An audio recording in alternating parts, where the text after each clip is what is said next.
Alam niyo ba kung gaano kahirap magmahal ng isang babaeng walang alam kundi ang umasa, na ang tanging ambag sa relasyon ay ang pagiging sunod-sunuran? Nanigas ang buong katawan ko. Ang baso ng champagne sa kamay ko ay halos dumulas, ang malamig na likido ay tumilamsik sa balat ko, ngunit hindi ko iyon naramdaman. Ang nararamdaman ko lang ay ang bigat ng bawat salitang bumabagsak mula sa bibig ng lalaking pinakasalan ko. Nakita ko ang mga mata ng lahat, ang mga kasamahan naming project managers, ang mga engineer, ang mga staff ng kumpanya, lahat sila ay nakatingin sa akin. Ang ilan ay nagtatakip ng bibig, ang iba ay tila natulala. Sa gilid ng entablado nakatayo si Liza, ang sekretarya ni Carlo, na may bahid ng ngiti sa kanyang mga labi. Sa loob ng 5 taon, patuloy ni Carlo, ang kanyang boses ay puno ng pagkukunwaring awa. Sinuportahan ko ang lahat. Ang kanyang mga pangarap, ang kanyang mga pangangailangan, lahat. At ano ang natanggap ko? Isang asawang walang silbi. Isang babaeng hindi marunong magpahalaga sa pagkakataong ibinigay ko sa kanya. Ang bawat salita ay parang karayom na tumutusok sa dibdib ko. Hindi ako makagalaw, hindi ako makahinga. Ang aking mga tuhod ay nanghihina at ang mundo ay tila umiikot sa maling direksyon. Wala kang kwenta, Mariel. At saka ko naramdaman ang tila ba ay isang sumasabog na apoy sa aking pisngi. Ang sampal ay dumating ng walang babala. Ang lakas nito ay nagpatumba sa akin, ang aking mga tuhod ay sumalpok sa malamig na sahig ng ballroom. Ang champagne glass ay nabasag sa aking tabi, ang mga piraso ng baso ay nagkalat sa paligid ko. Ngunit ang sakit sa aking pisngi ay hindi gaanong matindi kumpara sa sakit sa aking dibdib. Hindi ka karapat-dapat sa pangalan kong Villanueva, anya, ang kanyang boses ay malamig at puno ng paghamak. Ang mundo ay tila huminto. Narinig ko ang mga bulong ng mga tao sa paligid, ang ilan ay humihingal, ang iba ay tila naguguluhan. Ngunit ang lahat ng iyon ay malabo, parang nasa ilalim ako ng tubig. Ang tanging malinaw sa akin ay ang mukha ni Carlo, nakatayo sa harapan ko kasama si Liza na nakasandal sa kanyang braso. Sa loob ng ilang segundo, ang lahat ay bumalik sa akin. Ang mga gabing mag-isa akong umiiyak sa banyo habang siya ay nag-overtime. Ang mga palusot na business meeting na laging may kasamang sekretarya. Ang mga babaeng nakikita kong kasama niya sa mall, sa restaurant, habang ako ay nasa bahay naghihintay. Ang mga pagkakataong sinabi kong sa sarili ko, siguro ako ang may problema. Siguro kulang ako. Ito ang gulang pagkakataon na sinaktan niya ako. Ito lamang ang unang pagkakataon na nakita ng lahat. At sa sandaling iyon, habang nakahandusay ako sa sahig, napagtanto ko ang isang bagay na dapat kong napagtanto noon pa man. Hindi ko siya kayang mahalin ng sapat para baguhin siya. Hindi ko kayang maging perpekto para sa kanya. At hindi ko kayang patuloy na magpanggap na maayos ang lahat. Dahan-dahan akong tumayo. Ang aking mga tuhod ay nanginginig, ang aking pisngi ay namumula, ngunit tumayo ako. Tiningnan ko si Carlo ng diretso sa mata. Sa unang pagkakataon sa loob ng 5 taon, wala akong takot. Salamat, Carlo. Sabi ko, ang aking boses ay tahimik ngunit matatag. Sa wakas nakita ko kung sino ka talaga. Ang kanyang mga mata ay kumislap ng gulat, hindi niya inaasahan ang reaksyong ito. Inaasahan niya siguro na magmamakaawa ako, na hihingi ako ng tawad, na susubukan kong ayusin ang lahat. Ngunit hindi ko gagawin yon. Hindi na. Lumingon ako kay Liza. Ang kanyang ngiti ay bahagyang kumupas nang makita ang aking mga mata. At ikaw, ingatan mo ang relasyon nyo. Sabi ko, ang aking boses ay puno ng babala. Kasi kapag napagod na siya sa'yo, ganito rin ang kahihinatnan mo. Ang kanyang mukha ay namutla. Ngunit hindi na ako naghintay pa. Tinalikuran ko sila, itinaas ko ang aking ulo, at naglakad ako palayo sa gitna ng mga taong nakatingin sa akin. Ngunit hindi ako umiyak. Hindi ako magpapakita ng kahinaan sa harap nila. Paglabas ko ng ballroom, ang malamig na hangin ng gabi ay humaplos sa aking pisngi. Ang sakit ay naroroon pa rin, ang pamumula, ang init, ang kahihiyan, ngunit may iba pa akong nararamdaman. Isang bagay na hindi ko naramdaman sa loob ng mahabang panahon. Kalayaan. Nagtungo ako sa parking lot, ang aking mga hakbang ay mabilis at determinado. Nang makarating ako sa aking kotse, kinuha ko ang aking telepono. Ang aking mga kamay ay nanginginig, ngunit hindi dahil sa takot, dahil sa galit, dahil sa determinasyon. Tumawag ako kay Rachel. Rachel, sabi ko, ang aking boses ay paos. Simulan na natin, i-file na natin ang kaso. Sa kabilang linya may ilang segundo ng katahimikan. Pagkatapos ang boses ni Rachel ay puno ng pag-aalala at determinasyon. Mariel, anong nangyari? Saan ka? Sa opisina, sa event. Huminga ako ng malalim. Ginawa niya ito sa harap ng lahat, Rachel. Sampalin niya ako. Sampalin niya ako sa harap ng lahat. Nagkasigaw ni Rachel sa kabilang linya. Carlo, sampalin ka, sigurado ka. O, yung aking mga mata ay nagsimulang mapuno ng luha, ngunit pinigilan ko iyon. At alam mo kung ano, mabuti na lang. Mabuti na lang na ginawa niya iyon sa harap ng lahat. Kasi ngayon may mga saksi ako. May mga taong nakakita kung sino talaga siya. Nasaan ka na ngayon? Tanong ni Rachel, ang kanyang boses ay nagiging seryoso. Sa parking lot, papasok na ako sa kotse ko. Makinig ka sa akin, Mariel. Huwag kang umuwi sa inyo. Pumunta ka dito sa opisina ko. Ngayon, dalhin mo ang lahat ng ebidensya na sinabi mong meron ka. Alam ko, sabi ko, ang aking boses ay matatag. Alam ko kung ano ang gagawin. Bago ako pumasok sa kotse, hindi ko maiwasang lumingon sa rearview mirror. Nakita ko si Carlo na nakatayo sa pinto ng ballroom, nakangiti ang kanyang ngiti, ay puno ng kayabangan at tagumpay. Hindi niya alam. Hindi niya alam na ang ngiting iyon ang huling beses na makikita ko siyang nakangiti. Hindi mo alam, Carlo. Bulong ko ang aking mga daliri ay humigpit sa manibela. Hindi mo alam na hawak ko na ang lahat. Sinimulan ko ang makina at ang tunog ng makina ay tila nagbigay sa akin ng bagong lakas. Habang papalayo ako sa lugar na iyon, sa lalaking iyon, sa buhay na iyon, naramdaman ko ang isang bagay na hindi ko inaasahan. Ngiti. Hindi ito ang nangangiti ng isang babaeng nasaktan. Hindi ito ang nangangiti ng isang babaeng sumuko. Ito ang nangiti ng isang babaeng nagising. At sa gabing iyon, habang ang mga ilaw ng lungsod ay dumadaan sa aking bintana, alam kong hindi na ako magiging pareho. Hindi na ako magiging sunod-sunuran. Hindi na ako magiging tahimik. Hindi na ako magiging biktima. Simula ngayon ako na ang bahala. Bumukas ang pinto ng aming bahay na parang bumukas ang isang kaban ng mga alaala ng mga tawanan ng mga pangako ng mga gabing akala ko ay puno ng pagmamahal. Ngunit ngayon ang bawat sulok ay tila sumisigaw ng kasinungalingan. Ang bawat literate doon sa dingding ay parang ay nagtatanong sa akin, bakit hindi mo nakita? Tumayo ako sa may sala, hawak-hawak ang susi, na kanina'y panginginig pa ang kamay kong pinihit. Ang katahimikan ng bahay na dating tahanan ngunit ngayon ay parang selda. Amoy ng pabango ni Carlo ang nananatili sa hangin ng kanyang jacket na nakaupo sa sofa, ang kanyang sapatos na nakaayos sa may pinto. Lahat ng ito ay tila mga anino ng isang lalaking hindi ko nakilala. Dahan-dahan akong naglakad papunta sa aming silid. Ang bawat hakbang ay mabigat ngunit ang aking isip ay malinaw. Binuksan ko ang drawer sa may bedside table at sa likod ng isang lumang libro.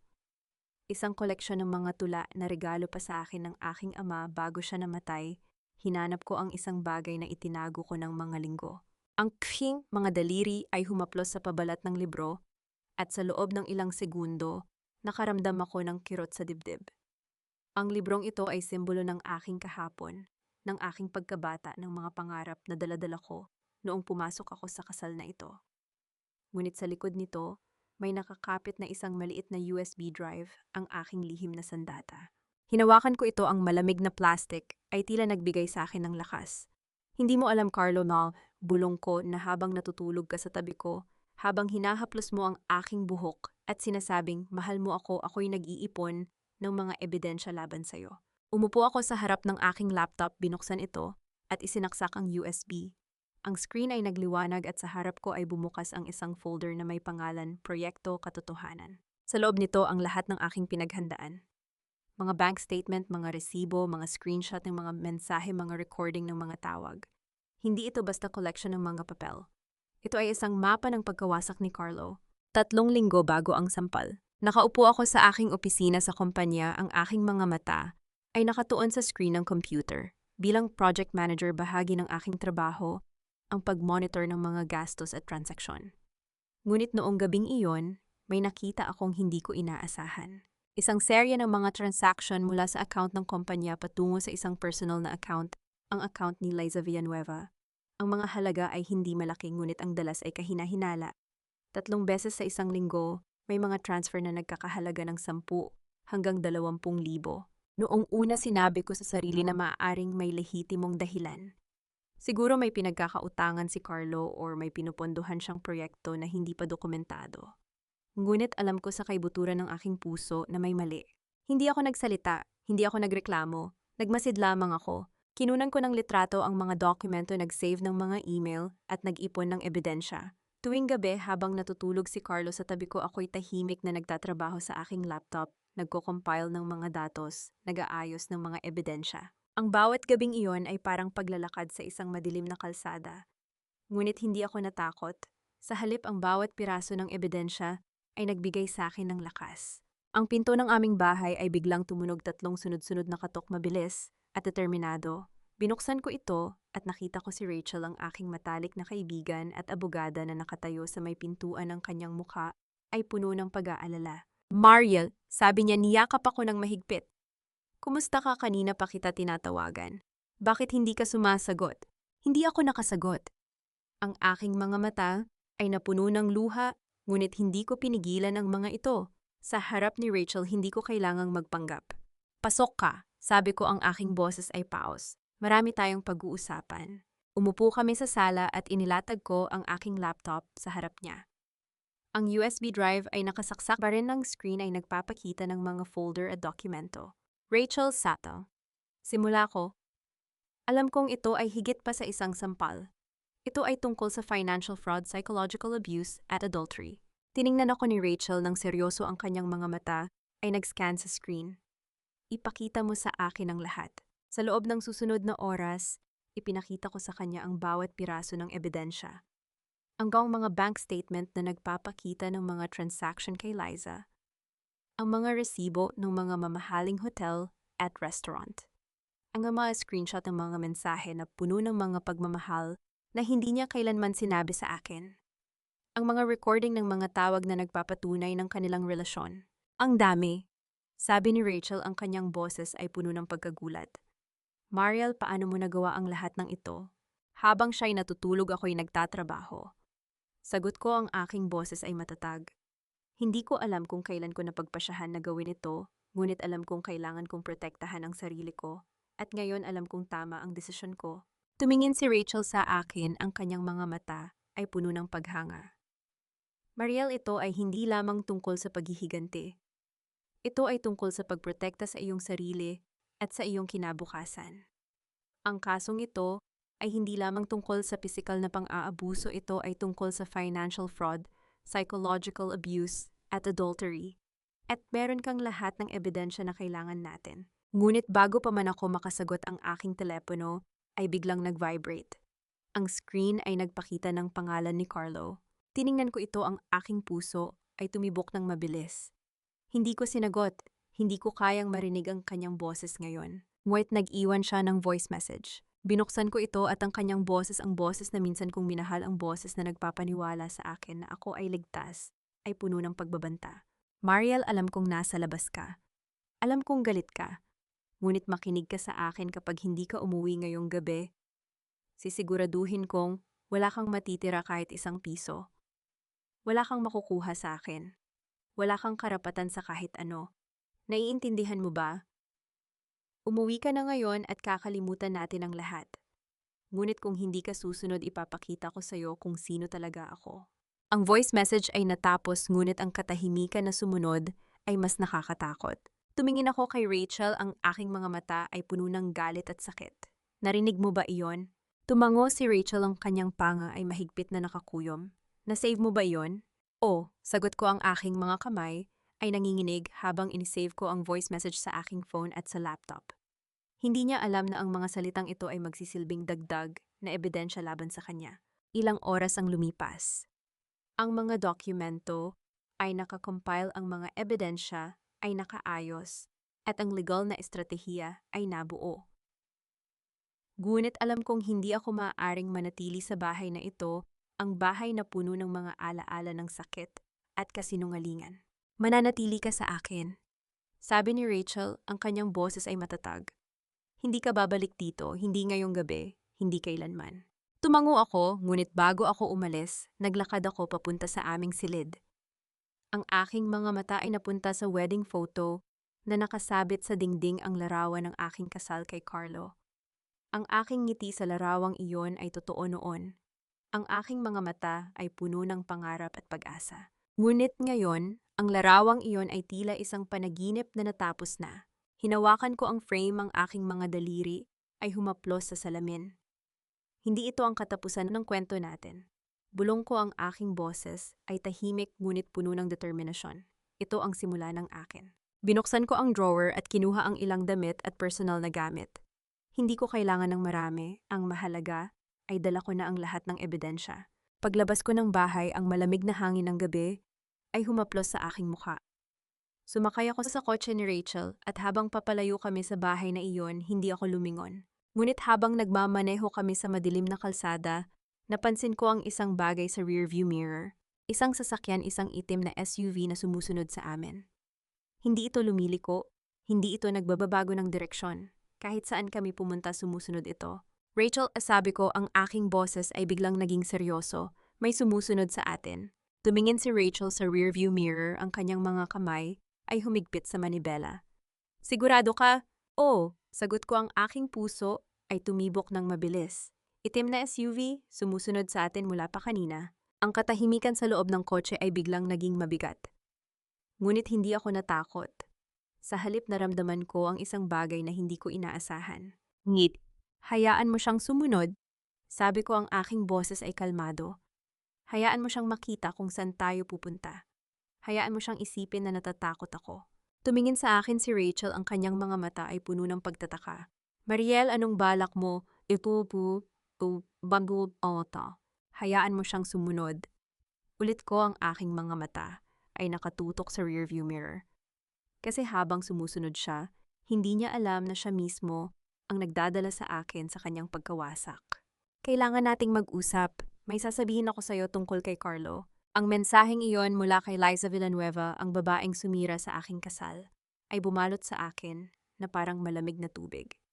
Nakatitig ako sa screen ng aking telepono, hawak ko ang isang baso ng tubig na hindi ko alam kung kailan ko na ilagay sa aking kamay. Ang apartment ni Rachel ay tahimik, ang mga dokumento ay nakakalat sa mesa at ang amoy ng kape ay nananatili pa rin sa hangin. Liza, bulong ko, ang aking boses ay halos hindi marinig. Mula sa kusina, narinig ko ang mga yabag ni Rachel. Sino yan, Mariel? Hindi ko sinagot. Ang aking mga mata ay nakatutok sa screen, binabasa ko ang mensahe ng paulit-ulit, parang may nakatagong kahulugan na hindi ko makita. Bakit makikipag-usap sa akin ang kabit ng aking asawa? Ano ang alam niya na hindi ko alam? Si Liza, sabi ko, sa wakas ang aking boses ay tuyo. Gusto niyang mag-usap kami. Ang katahimikan ni Rachel ay nagsalita ng malakas. Naramdaman ko ang kanyang presensya sa likuran ko, ang kanyang mga kamay ay nasa kanyang balakang, ang kanyang posisyon kapag siya ay nag-iisip ng mabuti. Hindi ka pupunta, sabi niya, hindi bilang tanong kundi bilang pahayag. Hindi ko alam, sagot ko, ang aking mga daliri ay humigpit sa telepono. Ngunit hindi ko rin kayang baliwalain ito. Umupo si Rachel sa tabi ko, ang kanyang mga mata ay maingat na pinag-aaralan ng aking mukha. Mariel, kanina lang natin inihain ang mga kaso. Ang babaeng iyon ay hindi ka kaibigan. Hindi siya kakampi mo. Bakit niya gustong kausapin ka? Yan mismo ang gusto kong malaman. Sagot ko, ang aking puso ay tumibok ng mabilis. Kasi kung may alam siya tungkol kay Carlo, isang bagay na hindi ko pa alam, kailangan kong malaman iyon. Ngayon, binuksan ko ang mensahe ni Liza, ang aking mga daliri ay nanginginig habang nagtatype ako ng sagot. San, kailan? Ilang segundo lamang ang lumipas bago sumagot si Liza. Bukas, 10 ng umaga, sa Cafe Isabela sa may Taft Avenue, pumunta ka ng mag-isa. Ang huling salita ay nagparamdam sa akin na may bitag. Ngunit ang aking pagkamausisa, ang parehong pagkamausisa na nagtulak sa akin na hanapin ang katotohanan tungkol kay Carlo, ay mas malakas kaysa sa takot. Teka, Mariel, sabi ni Rachel, ang kanyang boses ay matigas. Hindi mo seryosong iniisip na pupunta ka, di ba? Tumingin ako sa kanya, ang aking mga mata ay kalmado. Rachel, ang babaeng iyon ay kasama ni Carlo kanina sa korte. Nakita mo siya. Nakaupo siya sa likod, nakangiti habang inihahain natin ang mga kaso.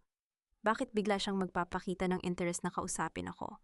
Eksakto king sagot ni Rachel, ang kanyang mga kilay ay nagtagpo. Yan ang dahilan kung bakit hindi ka dapat pumunta. Baka bitag iyan, baka gusto kanyang takutin o hikayatin na bumitaw.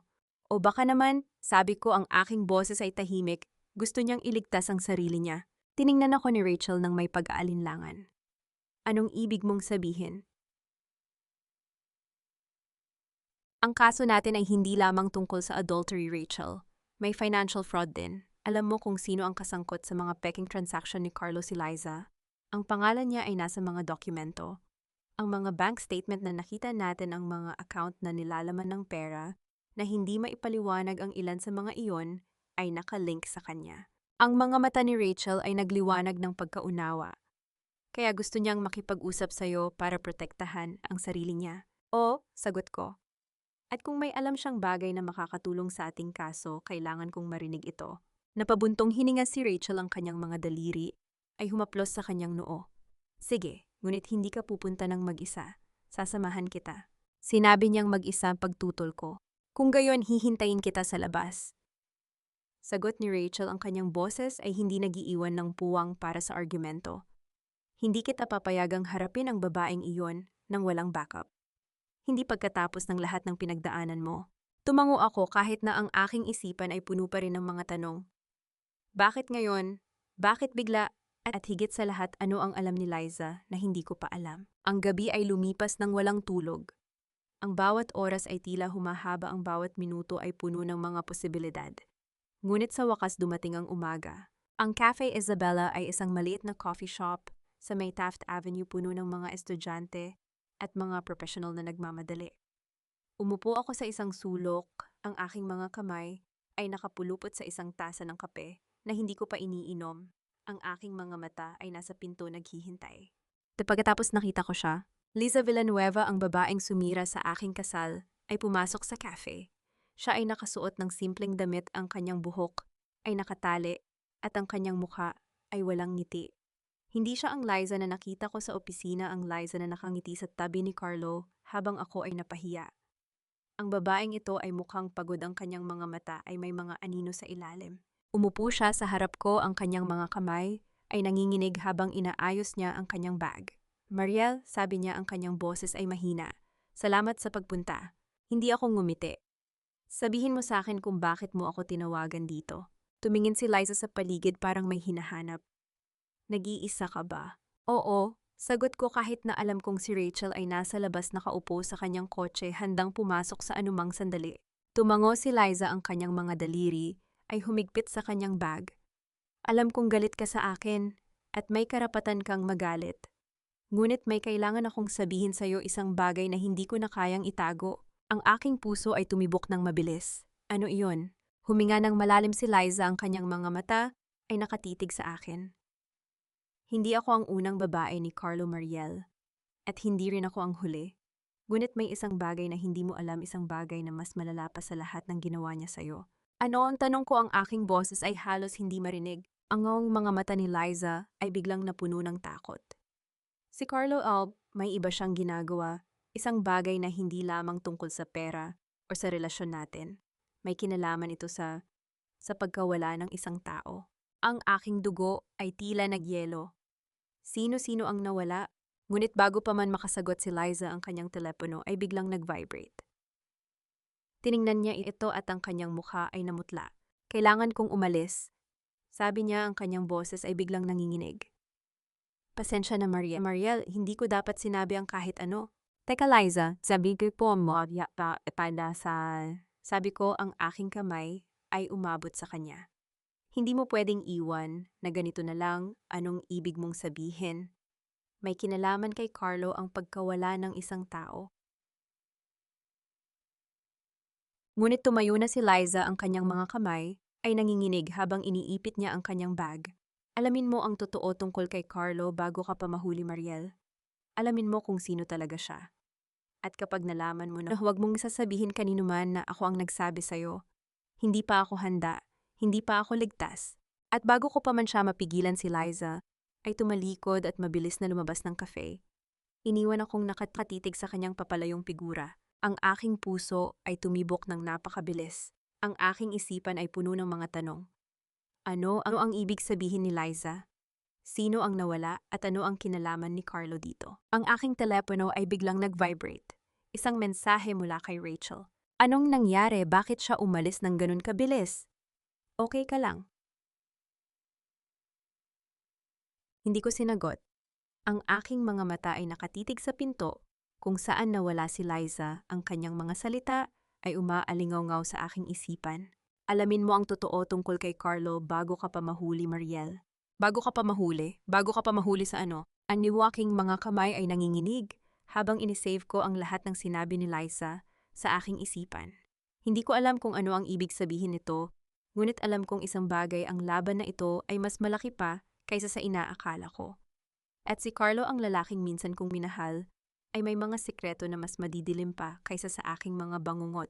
Tumayo ako, ang aking mga binti ay mahina, ngunit ang aking determination ay matatag. Lumabas ako ng cafe at nakita ko si Rachel na naghihintay sa kanyang kotse. Nang makita niya ang aking mukha, ang kanyang mga mata ay nag-alala. Mariel, anong nangyari? Anong sinabi niya? Umupo ako sa passenger seat, ang aking mga kamay ay nakakuyom. Sinabi niya na may kinalaman si Carlo sa pagkawala ng isang tao. Ang kamay dati, bani. Ang katahimikan ni Rachel ay mabigat. Sino-sino ang nawala? Umiling ako, ang aking mga mata ay puno ng kalituhan at takot. Hindi ko alam. Hindi niya natapos. Ngunit sinabi niyang alamin ko ang totoo tungkol kay Carlo bago ako mahuli. Tumingin sa akin si Rachel, ang kanyang panga ay mahigpit. Mariel, anong ibig sabihin niyan? Hindi ko sinagot. Ang aking isipan ay puno ng mga posibilidad, ang bawat isa ay mas nakakatakot kaysa sa huli. Ngunit isang bagay ang alam ko, hindi ito ang katapusan ng laban.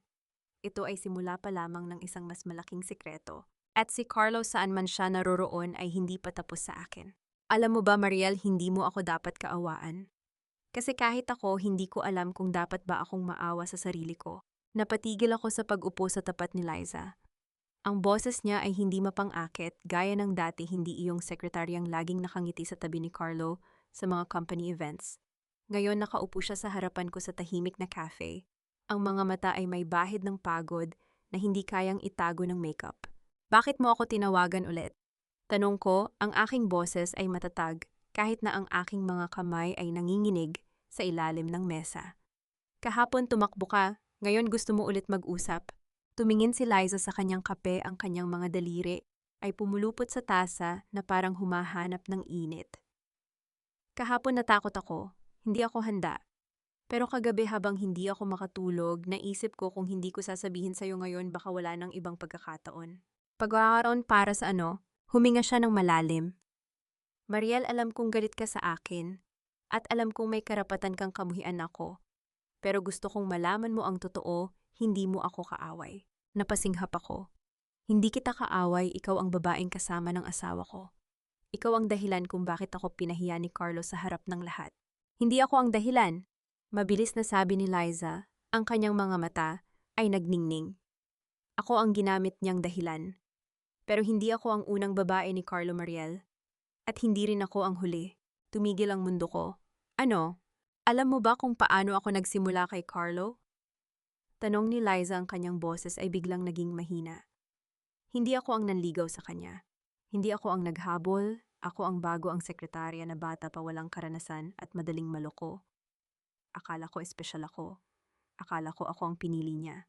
Ang aking puso ay tumibok ng mabilis. Liza, tumigil ka muna. Sabi niya, ang kanyang kamay ay itinaas. Kailangan kong sabihin ito habang may lakas pa ako. Noong una pinaniwala niya akong mahal niya ako. Na ikaw ay isang hadlang. Na hindi kanya mahal, na kasal lang kayo dahil sa business. Pinaniwala niya akong ako ang magliligtas sa kanya. Napakapit ako sa braso ng upuan. Ang sakit ay bumalik, hindi ang sakit ng pagkakanulo, kundi ang sakit ng pagkaunawa na ang babaeng ito sa harapan ko ay hindi rin naman masaya.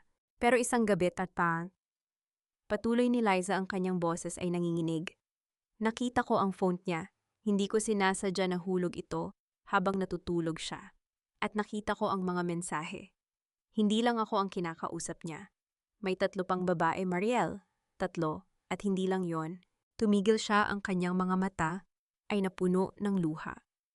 May mga usapan sila tungkol sa pera. Mga negosyong hindi ko alam. Mga pangalang hindi ko pa naririnig. At isang pangalan na paulit-ulit na binabanggit. Anong pangalan, tanong ko, ang aking boses ay halos bulong. Umiling si Liza. Hindi ko alam kung dapat ko bang sabihin. Pero kailangan mong malaman ang totoo, Mariel. Kasi kung hindi mo malalaman ang lahat, baka ikaw ang susunod.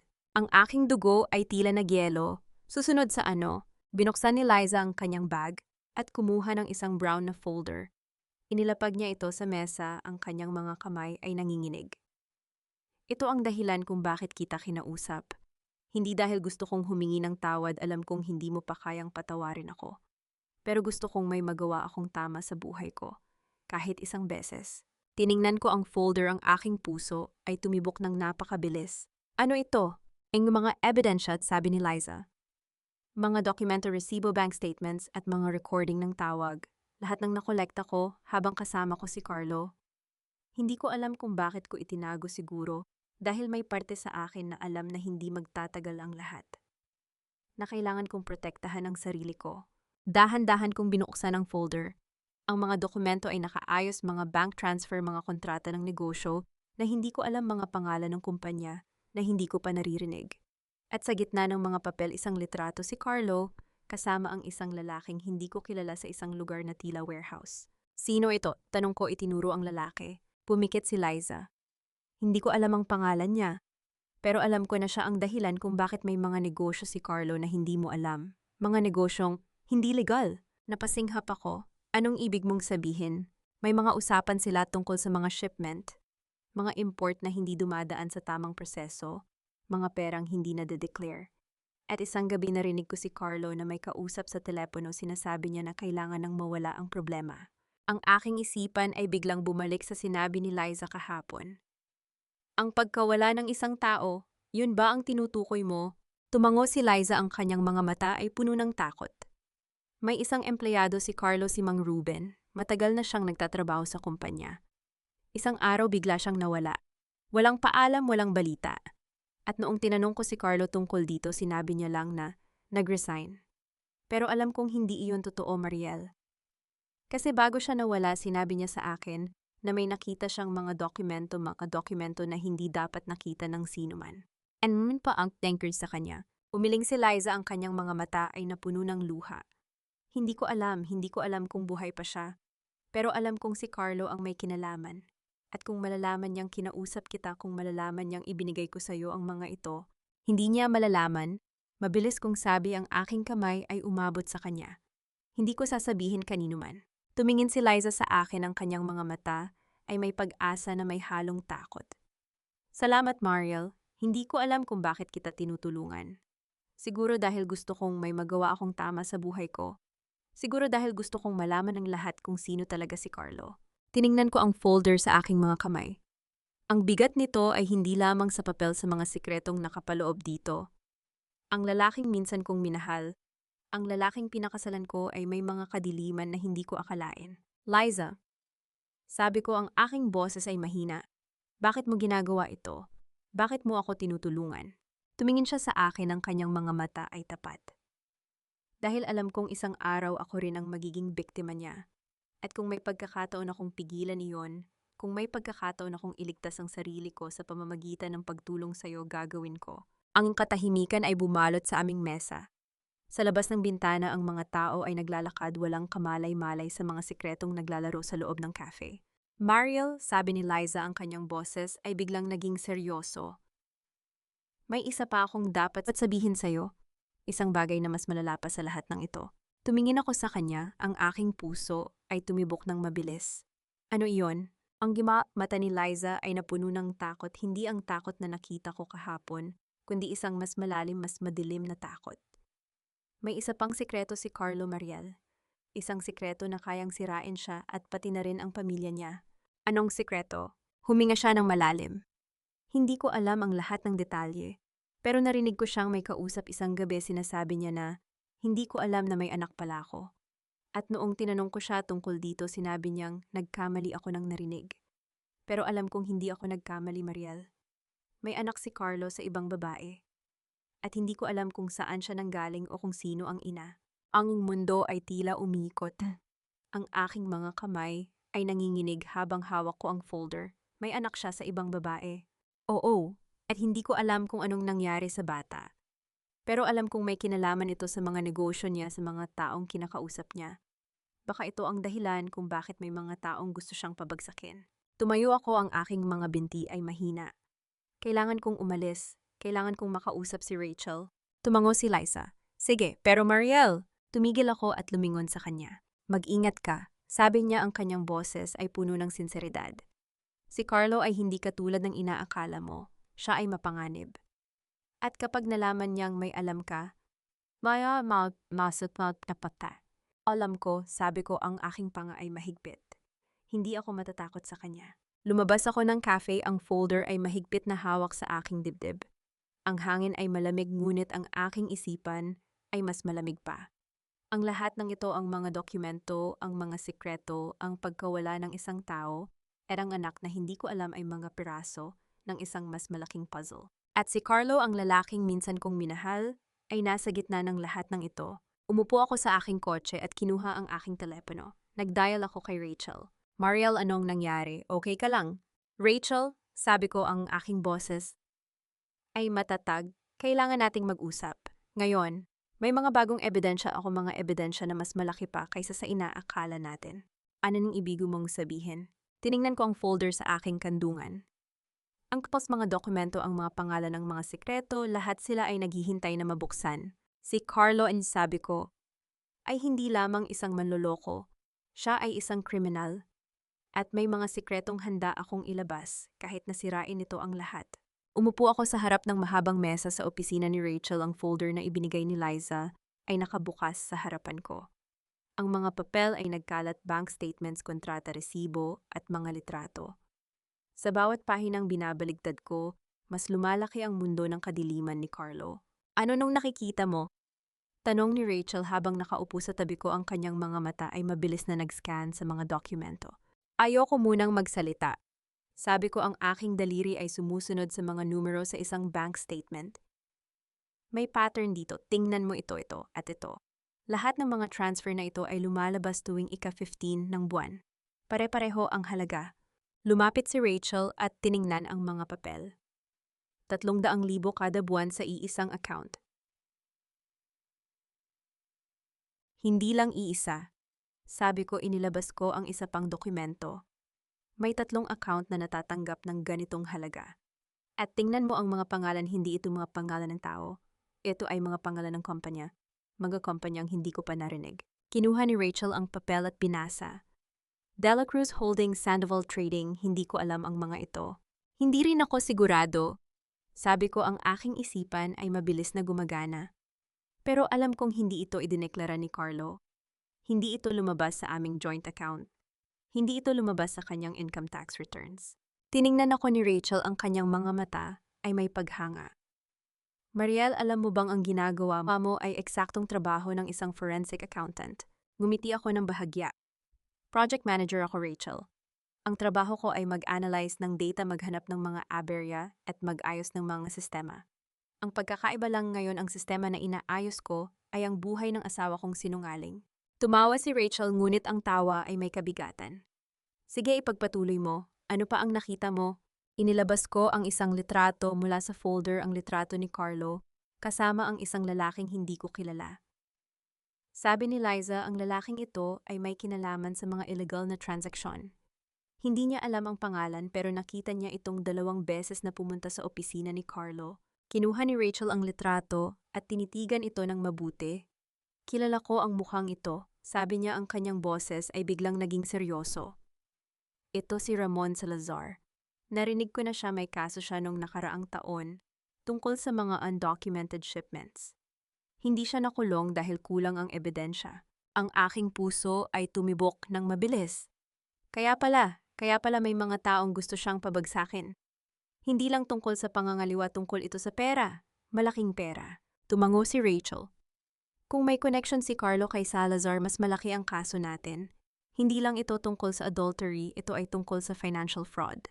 At posibleng mas malala pa. Ang aking mga kamay ay nanginginig habang hawak ko ang litrato. Ang lalaking minsan kong minahal, ang lalaking natutulog sa tabi ko tuwing gabi, ay may mga sekretong kayang sirain, hindi lamang ang aming kasal kundi ang kanyang buong imperyo. Rachel, sabi ko, ang aking boses ay mahina. May isa pa akong dapat sabihin sa'yo tungkol kay Mang Ruben. Ang empleyado na nawala, tumango ako. Sabi ni Liza may nakita siyang dokumento na hindi niya dapat nakita. Pagkatapos nun nawala siya. Sinabi ni Carlo na nag-resign siya pero hindi naniniwala si Liza. Ining mukha ni Rachel ay nagdilim. Kung may nangyari kay Mang Ruben, kung may ebidensya na may kinalaman si Carlo sa pagkawala niya, mas lalong lalala ang kaso. Kailangan nating hanapin siya, sabi ko. Kung buhay pa siya, maaring siya ang pinakamahalagang testigo natin. Tiningnan ako ni Rachel, ang kanyang mga mata ay matalim.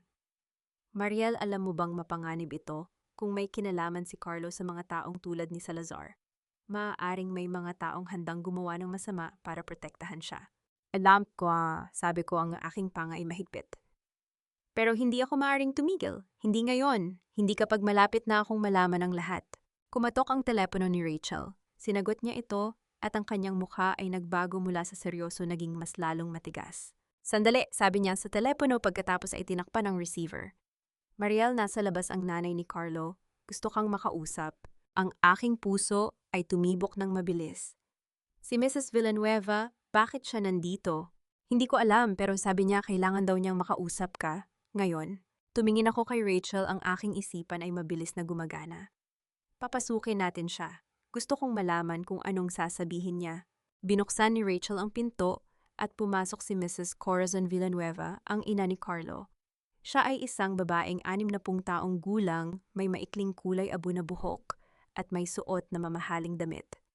Ngunit sa kabila ng kanyang itsura, ang kanyang mga mata ay may kakaibang takot. Mariel, sabi niya, ang kanyang boses ay mahina, kailangan kitang makausap, mag-isa. Tumingin ako kay Rachel na tumango bilang pahintulot.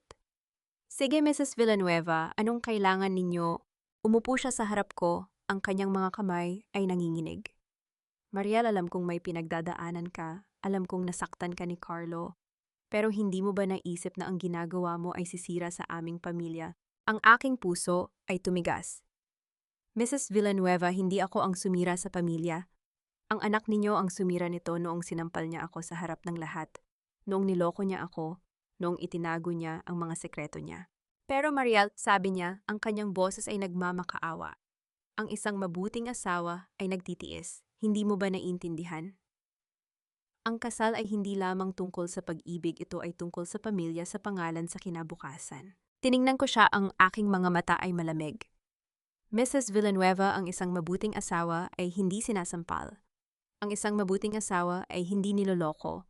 Ang isang mabuting asawa ay hindi tinatago ang mga sekreto na kayang sirain ang lahat. Ang kanyang mukha ay namutla. Mariel, hindi mo alam ang pinagsasabi mo. Si Carlo, siya ay may pinagdadaanan. Ang negosyo, ang mga utang. Alam ko, putol ko, ang aking boses ay matatag. Alam ko ang tungkol sa mga utang. Alam ko ang tungkol sa mga hidden assets. Alam ko ang tungkol sa mga transaction. Alam ko ang lahat, Mrs. Villanueva. Ang kanyang mga mata ay lumaki. Anong ibig mong sabihin? Amo anak ninyo? Sabi ko, ang aking boses ay mababa, ay hindi lamang isang manloloko. Siya ay isang kriminal. At may mga ebidensya ako na magpapatunay nito. Ang katahimikan ay bumalot sa silid. Si Mrs. Villanueva ay tila natigilan, ang kanyang mga kamay ay nanginginig. Mariel, pakiusap, huwag mong gawin ito. Huwag mong sirain ang anak ko. Huwag mong sirain ang aming pamilya. Mrs. Villanueva, sabi ko, ang aking boses ay mahina ngunit matatag.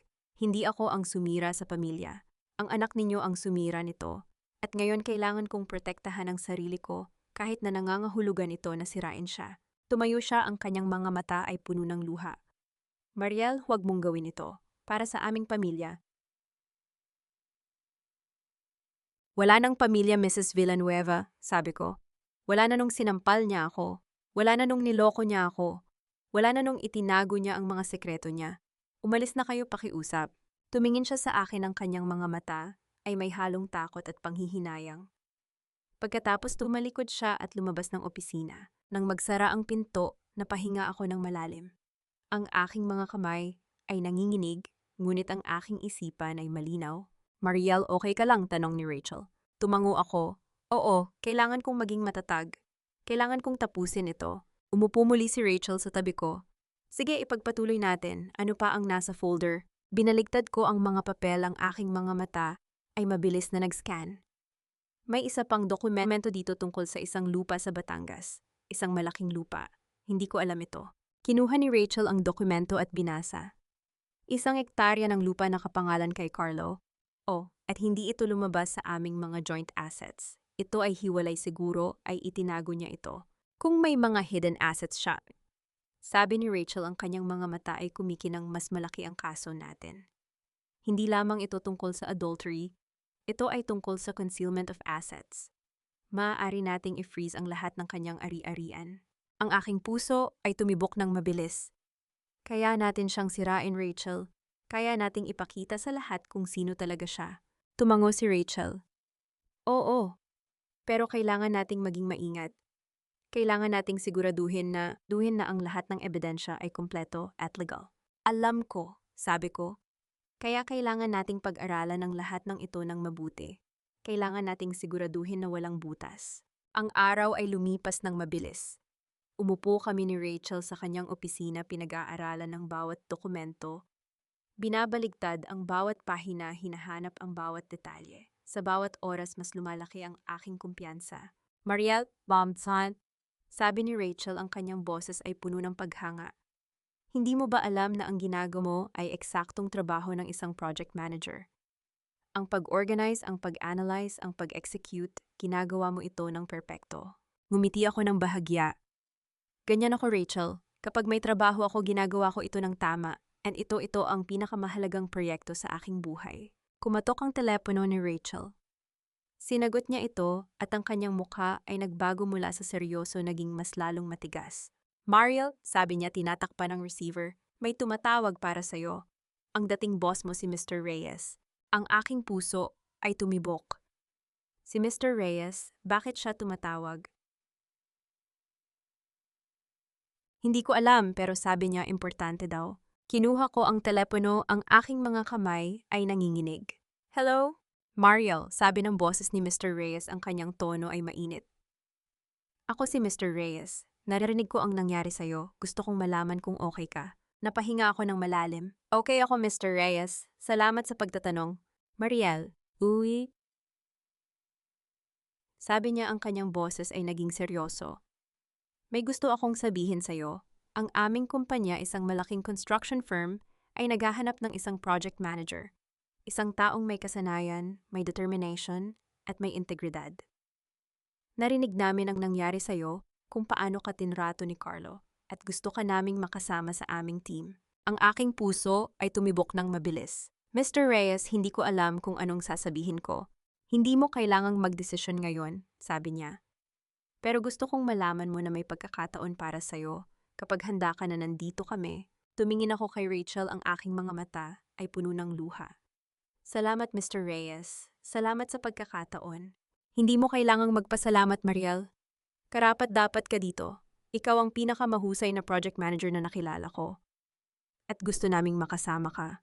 Nang ibaba ko ang telepono, ang aking mga kamay ay nanginginig. Tumingin ako kay Rachel, ang aking mga mata ay puno ng pag-asa. Rachel, sabi ko, ang aking boses ay mahina, may trabaho ako, may bagong simula ako. Ngumiti si Rachel, ang kanyang mga mata ay may luha.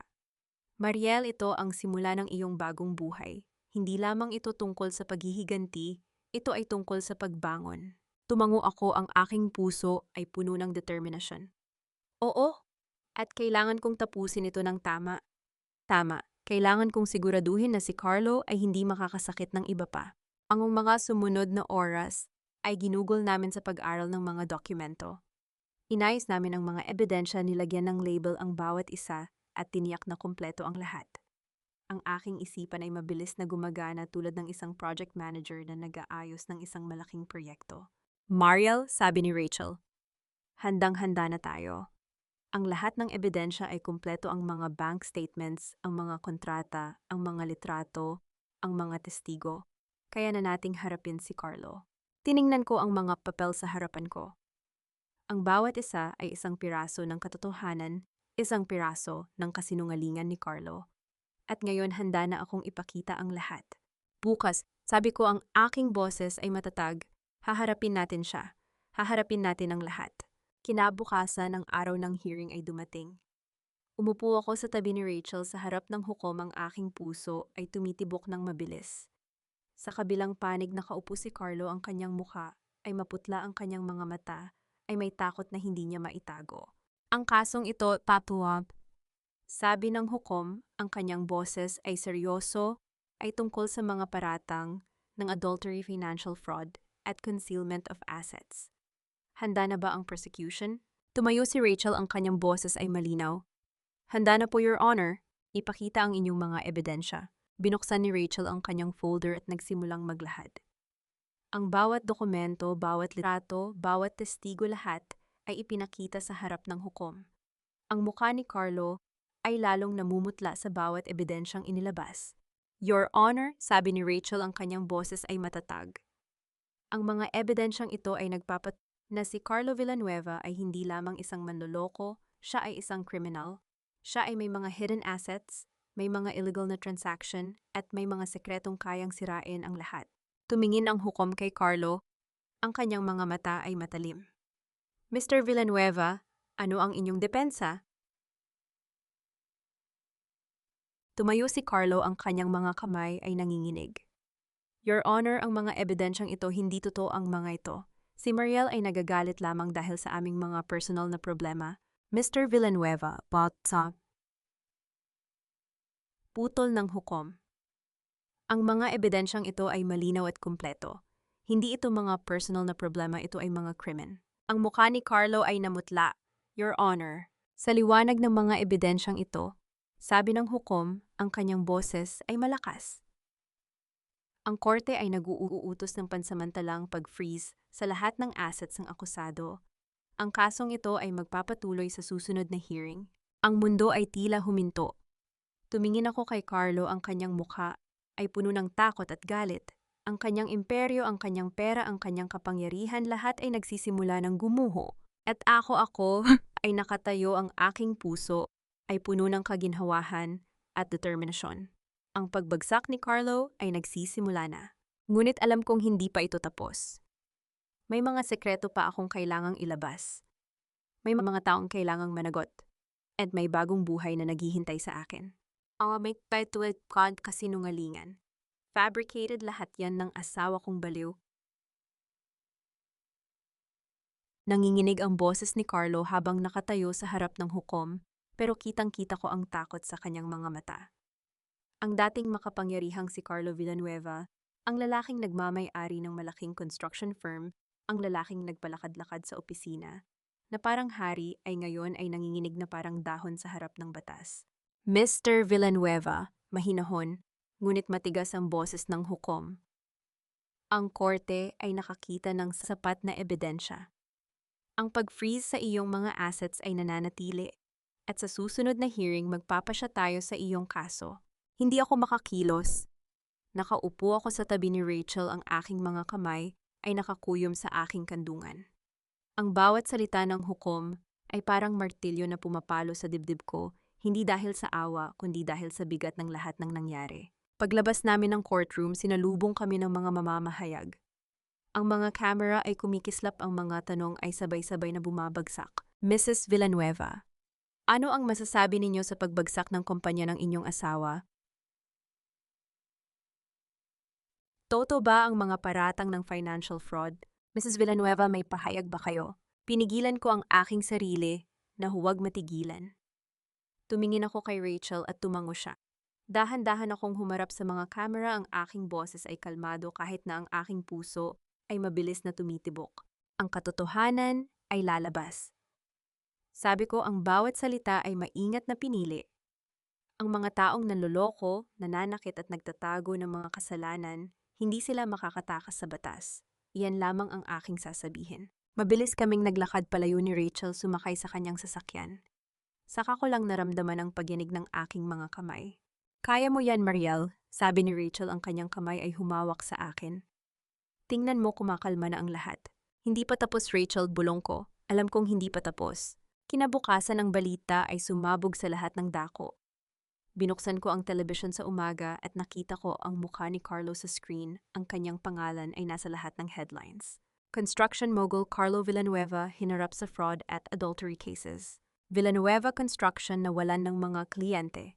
Kabit ni Villanueva tinatago na, hindi ko maiwasang mapailing. Ilang buwan lang ang nakalipas ang pangalang yon, ay nangangahulugan ng kapangyarihan at respeto. Ngayon ito ay simbolo na ng kahihiyan at kasalanan. Tumunog ang aking telepono, si Rachel. Nakita mo na ba ang balita? Tanong niya. Oh, sagot ko. Hindi ko alam kung matutuwa ako o malulungkot. Matutuwa ka, Mariel? Ito ang simula ng katapusan niya. Pero may kailangan akong sabihin sa'yo. Ano yon? May mga dating empleyado ni Carlo na nakipag-ugnayan sa akin. Gusto nilang magtestigo laban sa kanya. Napahinto ako. Mga empleyado, bakit naman? Sabi nila may mga kwento sila. Mga kwento ng pang-aabuso ng panuloko ng mga taong sinaktan ni Carlo. Handa silang lumabas at magsalita. Naramdaman ko ang pag-init ng aking dibdib. Hindi ako nag-iisa. Ang mga biktima ni Carlo ay lumalabas na isa-isa handang magsalita. Sige, sabi ko ang aking boses ay matatag. Kausapin natin sila. 2 araw ang lumipas nang marinig ko ang katok sa aking pinto. Binuksan ko ito at nakita ko si Carlo nakatayo sa harapan ko ang kanyang mukha. Ay punit-punit ang kanyang mga mata, ay may galit na hindi niya maitago. Anong ginagawa mo dito, Carlo? Tanong ko, ang aking boses ay malamig. Kailangan nating mag-usap. Sabi niya ang kanyang boses ay pilit na kalmado. Wala tayong dapat pag-usapan. Mayroon, Mariel, kailangan mong bawiin ang kaso. Napasinghap ako. Tiningnan ko siya, ang lalaking minsan kong minahal, ang lalaking sumampal sa akin sa harap ng lahat. Ang lalaking nagtaksil sa akin sa pinakamasakit na paraan. At ngayon nakatayo siya sa harapan ko humihingi ng awa. Bawiin ang kaso, ulit ko ang aking boses ay hindi makapaniwala. Carlo, niloko mo ako, ninakaw mo ang aking tiwala. Sinira mo ang aking pagkatao. At ngayon hihingi ka ng awa. Hindi ako humihingi ng awa. Sabi niya, ang kanyang mga ngipin ay nagngangalit. Humihingi ako ng pagkakataon. Kapag hindi mo binawi ang kaso, sisiguraduhin kong hindi ka makakapagtrabaho kahit saan. Kilala kita, Mariel. Alam ko kung paano kang sirain. Naramdaman ko ang pag-init ng aking dugo, ngunit hindi ako natakot. Hindi na. Tumayo ako ng tuwid, ang aking mga mata ay diretsong nakatingin sa kanya. Subukan mo, Carlo, subukan mo lang. Ang kanyang mukha ay namula sa galit. Mariel, umalis ka na, putol ko. Wala ka ng kapangyarihan sa akin. Wala ka ng kontrol sa buhay ko. At hindi mo na ako kayang saktan, hindi na. Hindi siya makapagsalita. Sa unang pagkakataon nakita ko ang takot sa kanyang mga mata, ang takot ng isang taong nawawalan na ng lahat. Umalis ka na, ulit ko, ang aking boses ay pabulong ngunit matatag. Bago pa ako tumawag ng pulis. Dahan-dahan siyang tumalikod, ang kanyang mga balikat ay nakayuko. Pinanood ko siyang umalis, ang aking puso ay mabilis na tumitibok. Ngunit hindi ito tibok ng takot, ito ay tibok ng tagumpay. Makalipas ang ilang araw, nakipagkita kami ni Rachel sa mga dating empleyado ni Carlo. Sila ay 5 mga lalaki at babae na may mga kwentong kailangang marinig. Mrs. Villanueva, sabi ng isa sa kanila, isang matandang lalaki na may puting buhok. Ako ay nagtrabaho kay Mr. Villanueva sa loob ng 10 taon. Akala ko mabait siyang amo. Ngunit noong nakita ko kung paano niya tinrato ang iba, ang mga empleyadong hindi sumasang-ayon sa kanya.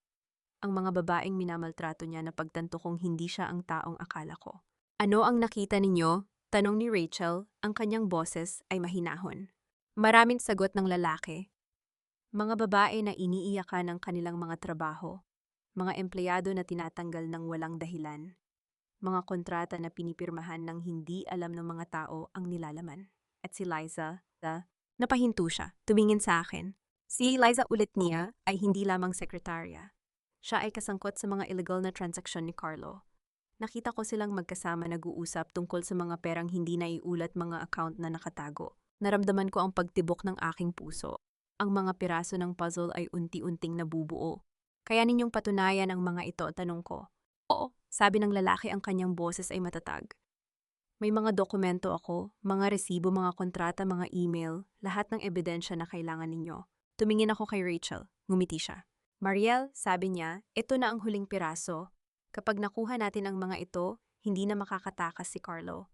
Ngunit bago pa man naming magamit ang mga ebidensyang iyon, may isa pang bagay ang nangyari. Isang gabi habang nag-aayos ako ng mga dokumento sa aking kwarto, nakatanggap ako ng mensahe mula sa isang hindi kilalang numero. Mrs. Villanueva, ito, si Liza. Kailangan kong makipag-usap sa inyo. May sasabihin ako bago pa huli ang lahat. Nanlaki ang aking mga mata. Si Liza ang kabit ni Carlo ay nakikipag-ugnayan sa akin. Nagdalawang isip ako.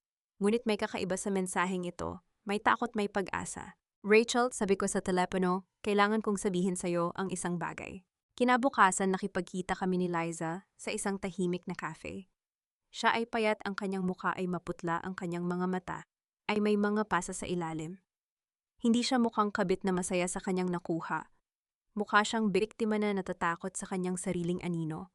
Mrs. Villanueva, sabi niya, ang kanyang boses ay nanginginig. Alam kong galit kayo sa akin. At karapat-dapat naman, ngunit kailangan kong sabihin sa inyo ang totoo. Anong totoo? Tanong ko, ang aking boses ay malamig. Si Carlo, hindi lamang ako ang kabit niya, may iba pa, marami pa. At hindi lamang siya nanoloko, siya ay nananakit. May mga babaeng pinilit niyang manahimik, may mga taong sinira niya ang buhay. Ako ay isa sa mga iyon. Napahinto siya, ang kanyang mga mata ay may luha. Noong una, akala ko mahal niya ako. Akala ko ako ang espesyal. Ngunit noong nakita ko kung paano niya kayo tinrato, noong nakita ko ang sampal na iyon sa opisina, na pagtanto kong ako ang susunod, ako ang magiging biktima, tiningnan ko siya. Ang aking galit ay naroon pa rin, ngunit may iba na rin. Awa. Bakit mo ito sinasabi sa akin? Tanong ko. Dahil gusto kong maging malaya, bulong niya. Gusto kong lumaya mula sa kanya. At alam kong kayo lamang ang makakatulong sa akin. Tumingin ako kay Rachel. Tumango siya. Ano ang alam mo, Liza? Tanong ni Rachel. Alam ko ang lahat, sagot ni Liza. Ang mga hidden accounts, ang mga illegal na transaction, ang mga taong kasabwat niya. At may ebidensya ako, mga dokumento, mga recording, mga litrato. Lahat ng kailangan ninyo para tuluyan siyang ibagsak. Naramdaman ko ang pag-init ng aking dibdib. Ang lahat ay nahuhulog na sa lugar. Sige, sabi ko, ang aking boses ay matatag. Sabihin mo sa amin ang lahat. Ang makasumunod na araw ay ginugol namin sa pag-aaral ang mga ebidensya ni Liza. Ang bawat dokumento, bawat recording, bawat litrato, lahat ay nagpapatunay sa mga krimen ni Carlo. Ang kanyang imperyo ay hindi lamang itinayo sa kasinungalingan, ito ay itinayo sa pagsasamantala at pang-abuso. Rachel, sabi ko isang gabi, handang-handa na tayo. Ang lahat ng ebidensya ay kumpleto. Hindi na makakatakas si Carlo. Ngumiti si Rachel, ang kanyang mga mata ay may luha. Mariel, ito na ang katapusan. Bukas haharapin natin siya sa huling pagkakataon. Tumango ako, ang aking puso ay puno ng determinasyon. Oo, at handa na ako. Ang araw ng huling hearing ay dumating. Umupo ako sa tabi ni Rachel sa harap ng hukom, ang aking puso ay kalmado. Sa kabilang panig nakaupo si Carlo, ang kanyang mukha ay higit pang maputla, ang kanyang mga mata ay may kawalan ng pag-asa. Ang kasong ito, sabi ng hukom, ang kanyang boses ay seryoso, ay tungkol sa mga paratang ng adultery, financial fraud, concealment of assets, at pang-aabuso sa mga empleyado. Handa na ba ang prosecution? Tumayo si Rachel, ang kanyang boses ay malinaw at matatag. Handa na po, Your Honor. Ipakita ang inyong mga ebidensya. Sa loob ng ilang oras, inilatag ni Rachel ang lahat. Ang mga dokumento mula sa mga dating empleyado, ang mga ebidensya mula kay Liza, ang mga bank statements, ang mga kontrata, ang mga litrato. Ang bawat piraso ng katotohanan ay inilatag sa harap ng hukom. Tumingin ang hukom kay Carlo, ang kanyang mga mata ay matalim. Mr. Villanueva, ano ang inyong depensa? Tumayo si Carlo, ang kanyang mga kamay ay nanginginig. Your Honor, ang mga ebidensyang ito, hindi totoo ang mga ito. Si Mariel ay nagagalit lamang. Jack, you worked up on behalf of Kawas. Mr. Villanueva, patuwap ko ay. Putol ng hukom, ang mga ebidensyang ito ay malinaw, kumpleto, at may mga testigo. Hindi ito mga personal na problema, ito ay mga krimen.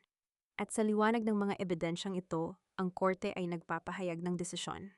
Napahinto ang hukom, ang buong courtroom ay tahimik. Si Carlo Villanueva ay napatunayang nagkasala sa lahat ng kaso. Ang kanyang mga assets ay kukumpiskahin. Ang kanyang kumpanya ay isasara. At siya ay parurusahan ng pagkakakulong. Ang mundo ay tila huminto. Narinig ko ang sigaw ni Carlo, ngunit hindi ko ito pinansin.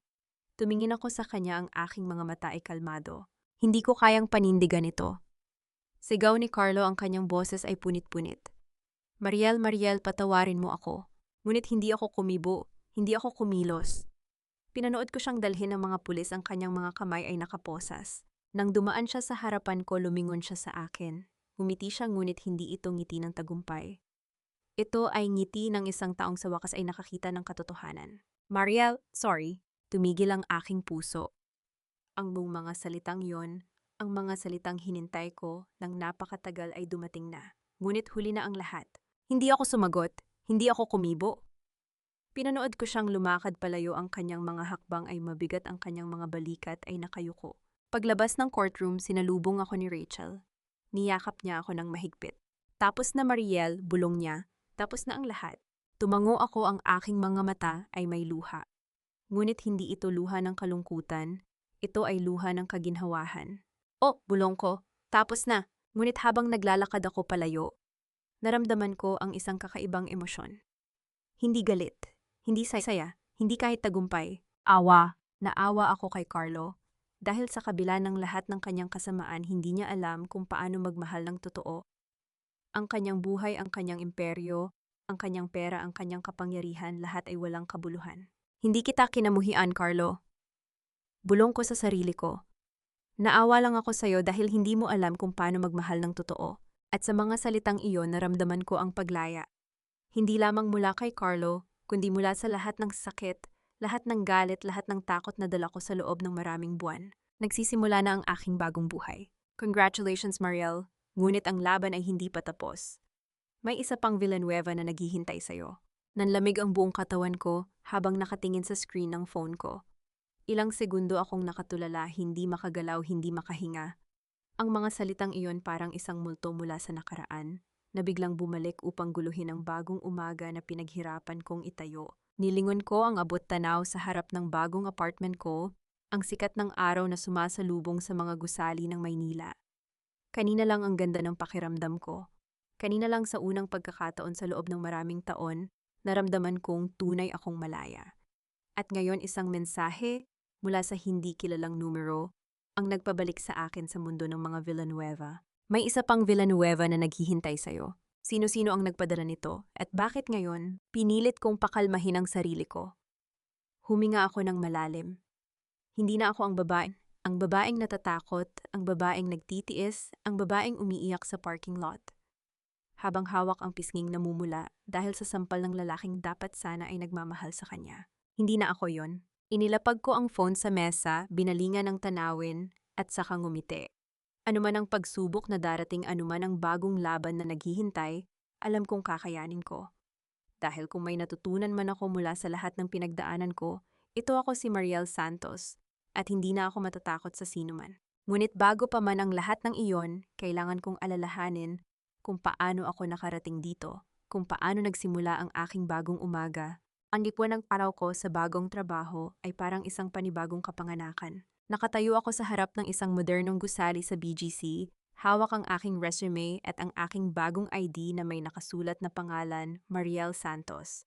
Wala nang Villanueva, wala nang bahid ng nakaraan. Miss Santos. Tinawag ako ng receptionist na may ngiti. Si Mr. Alvarado po ang magi-interview sa inyo. Diretso lang po sa ika-10th palapag. Tumango ako at pumasok sa elevator. Habang umaakyat, pinagmasdan ko ang refleksyon ko sa salamin. Nakita ko ang isang babae na hindi ko nakilala, hindi dahil sa pisikal na anyo, kundi dahil sa liwanag sa kanyang mga mata. Ang mga matang iyon ay hindi na ang mga matang umiiyak tuwing gabi habang nagpapanggap na masaya sa harap ng asawang hindi naman talaga nagmamahal sa kanya. At sa tiwulet plong sa sarili ko. Pagpasok ko sa opisina ni Mr. Alvarado, agad akong sinalubong ng isang matandang lalaki na may mainit na ngiti. Mga 50 anyos, may maayos na suot, at may hawak na isang folder na tila puno ng aking mga credentials.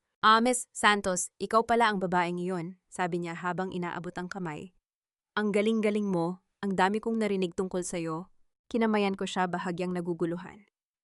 Salamat po, Mr. Alvarado, pero ano po ang ibig ninyong sabihin? Umupo siya at tinuro ang upuan sa harap niya. Umupo ka muna.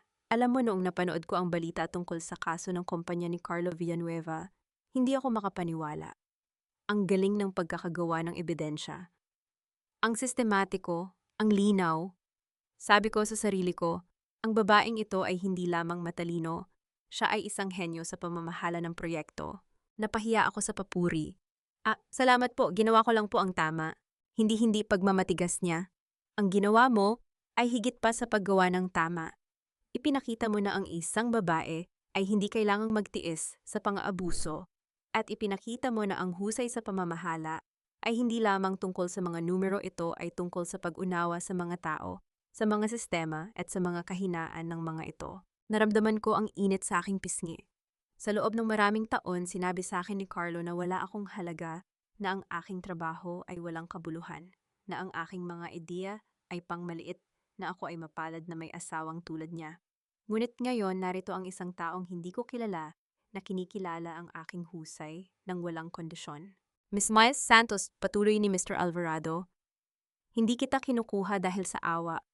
Kinuha kita dahil ikaw ang pinakamahusay na project manager na nakita ko sa mga taon kong ito sa industriya.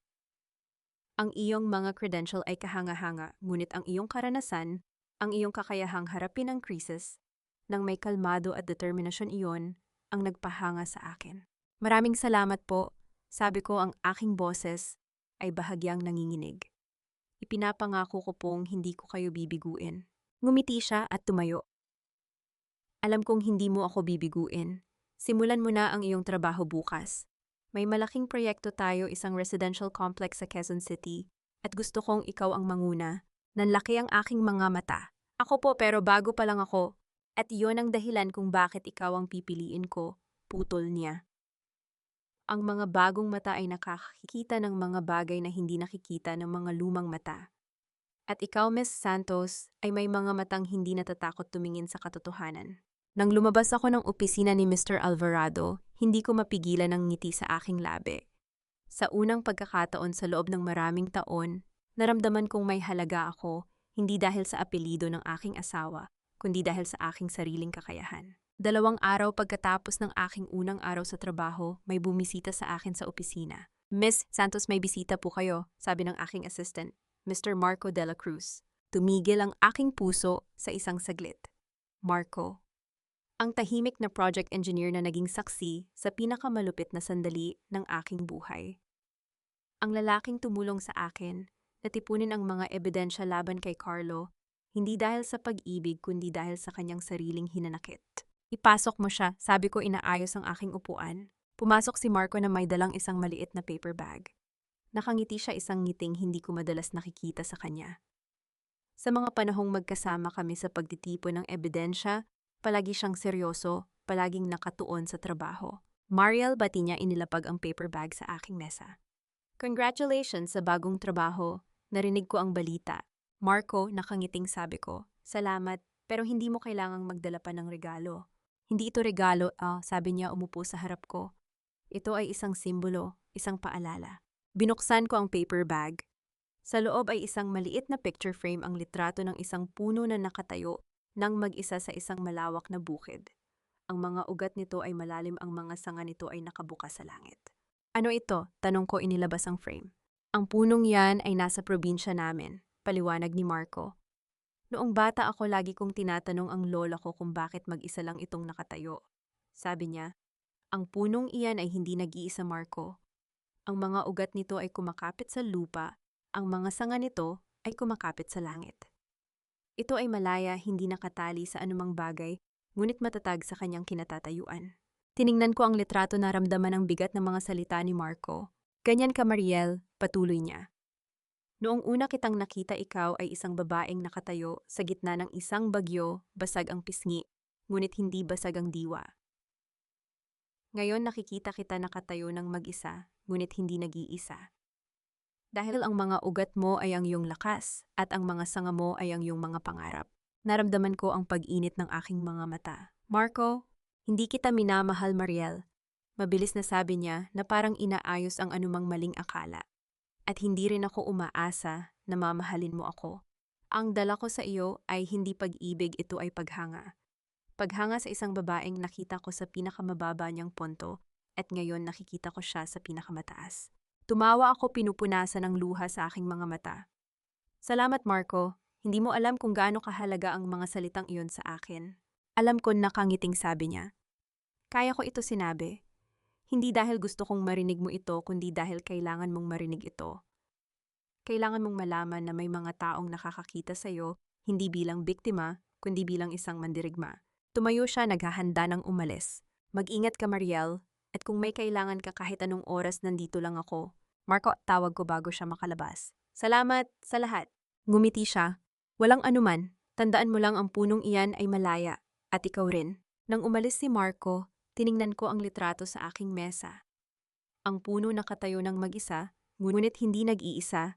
Ang mga ugat nito ay malalim, ang mga sanga nito ay nakabuka. Ganyan ako, bulong ko. Ganyan na ako. Isang linggo pagkatapos noon may natanggap akong liham. Nasa bahay ako naghahanda ng hapunan nang may kumatok sa pinto. Pagbukas ko, isang messenger ang nakatayo na may dalang puting envelope. Miss Mariel Santos, tanong niya. O ako nga, ito po para sa inyo, mula sa New Bilibid Prison. Nanlamig ako. Ang mga salitang iyon, New Bilibid Prison. Carlo, kinabahan akong tinanggap ang envelope. Pagkapasok ko sa loob ng apartment, umupo ako sa sofa at tiningnan ang sulat. Ang pangalan ni Carlo ay nakasulat sa itaas ng envelope, ang kanyang sulat kamay, ang kanyang mga titik na pamilyar sa akin. Ilang minuto akong nakatulala bago binuksan ang envelope. Sa loob ay isang piraso ng papel na nakatupi ng maayos. Binuksan ko ito at nagsimulang magbasa. Mahal kong Mariel. Napahinto ako. Mahal kong Mariel. Ang mga salitang iyon dati ito, ang mga salitang nagpapainit sa aking puso. Ngayon wala na itong epekto sa akin. Parang mga salitang binibigkas ng isang estranghero. Alam kong hindi mo inaasahan na makakatanggap ka ng liham mula sa akin. At alam kong may karapatan kang itapon ito ng hindi binabasa. Ngunit kailangan kong isulat ito hindi para sa iyo, kundi para sa akin. Sa loob ng mga linggong ito sa kulungan, nagkaroon ako ng maraming oras upang mag-isip, upang alalahanin ang lahat ng aking ginawa, ang lahat ng sakit na idinulot ko sa iyo, ang lahat ng kasinungalingan na aking sinabi, ang lahat ng pagkakataon na sinayang ko. Hindi ako humihingi ng tawad para mabawasan ang aking pagkakasala. Hindi ako humihingi ng tawad para mapagaan ang aking konsensya.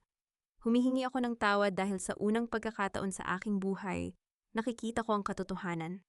At ang katotohanan ay ito, sinayang ko ang pinakamahalagang bagay na mayroon ako. Sinayang ko ikaw. Tumigil ako sa pagbabasa. Ang mga luha ay nagsimulang tumulo sa aking mga mata, ngunit hindi ito luha ng kalungkutan. Ito ay luha ng paglaya. Sa loob ng maraming taon, hinintay ko ang mga salitang ito.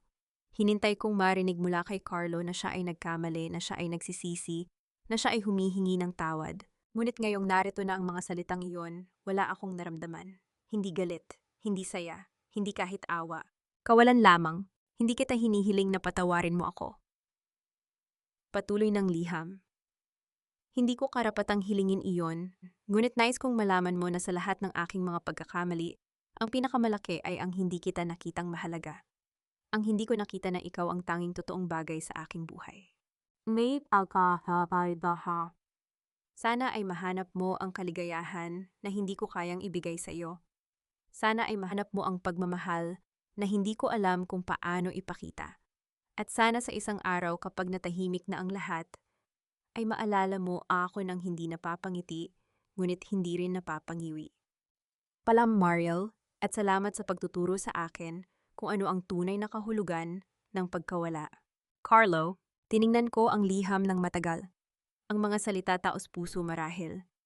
Ngunit hindi na ito mahalaga sa akin. Ang liham na ito ay hindi para sa akin. Ito ay para kay Carlo, ang kanyang paraan ng pagpapatawad sa sarili. Ngumiti ako, inilapag ang liham sa mesa at saka ito pinunit sa 2. 4 na piraso, 8 piraso, 16. Pagkatapos itinapon ko ang mga piraso sa basurahan. Paalam, Carlo, bulong ko. Ngunit hindi kita patatawarin. Hindi dahil hindi kita kayang patawarin, kundi dahil hindi mo kailangan ng aking kapatawaran. Ang kailangan mo ay ang iyong sariling pagbabago. At sa mga salitang iyon, naramdaman ko ang isang bigat na lumift mula sa aking mga balikat. Ang liham, ang huling bakas ni Carlo sa aking buhay, ay wala na. At kasama nito ang huling tanikala na nagtatali sa akin sa nakaraan. Kinabukasan may isa pang bisita ang dumating sa aking apartment. Nana Corazon. Nagulat kong sabi nang makita ko ang dating biyenan ko na nakatayo sa aking pintuan. Ang kanyang mukha ay mas matanda, kaysa sa huling pagkakataon na nakita ko siya. Ang kanyang mga mata ay may lungkot na hindi ko pa nakikita sa kanya. Mariel, sabi niya, ang kanyang boses ay mahina. Maari ba akong pumasok? Kailangan kitang kausapin. Sandali akong nag-alinlangan. Si Nana Corazon ang babaeng nagsabi sa akin na ang babae ay dapat magtiis para sa pamilya. Ang babaeng nagtanggol kay Carlo sa lahat ng pagkakataon na sinisi ako sa mga pagkukulang ng kanyang anak. Ngunit nakita ko ang pagbabago sa kanyang mga mata. Ang mga matang yon ay hindi na ang mga matang mapanghusga, ito ay mga matang humihingi ng kapatawaran.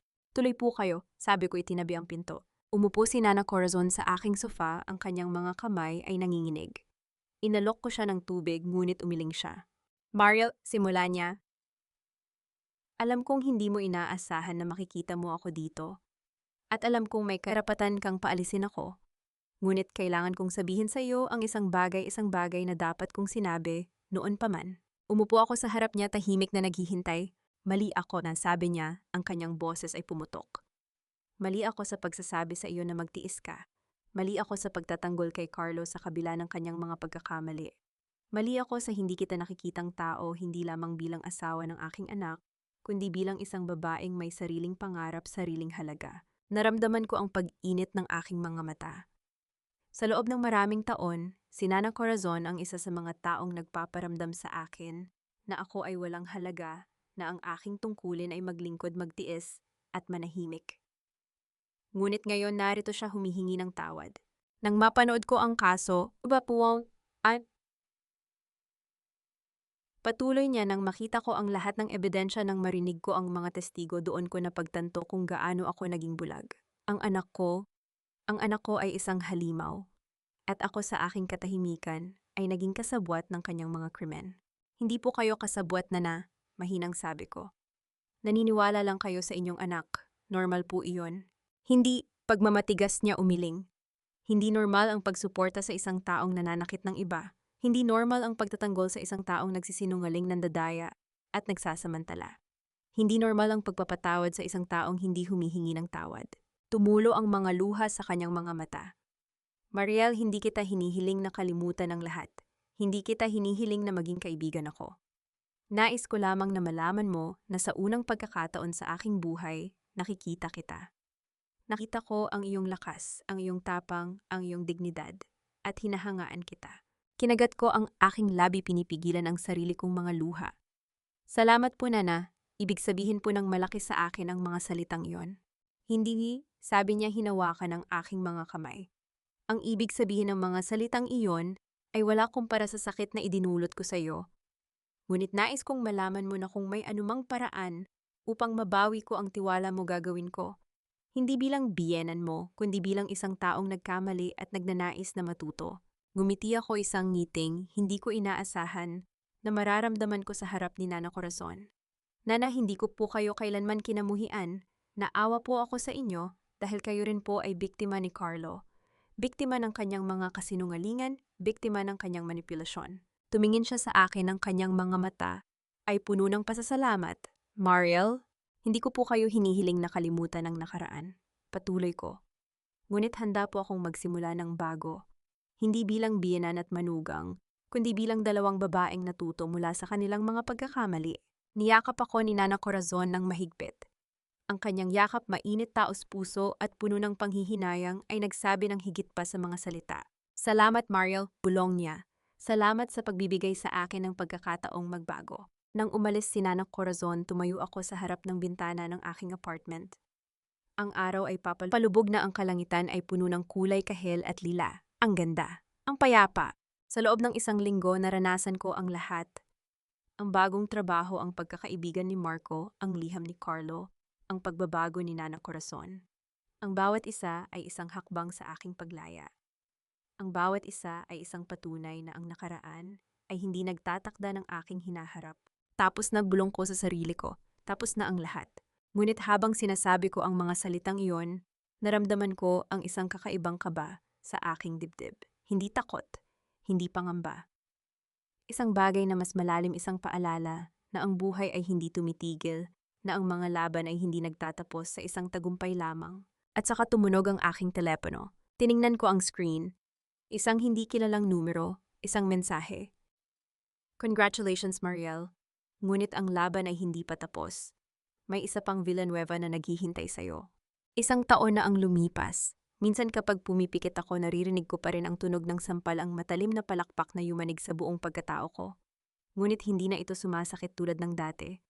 Sa halip ito na ngayon ang paalala kung gaano kalayo ang aking narating. Nakatayo ako sa likod ng podium ng isang malaking convention center, nakatingin sa libu-libong mukha ng mga kababaihan, iba't ibang edad, iba't ibang pinagmulan.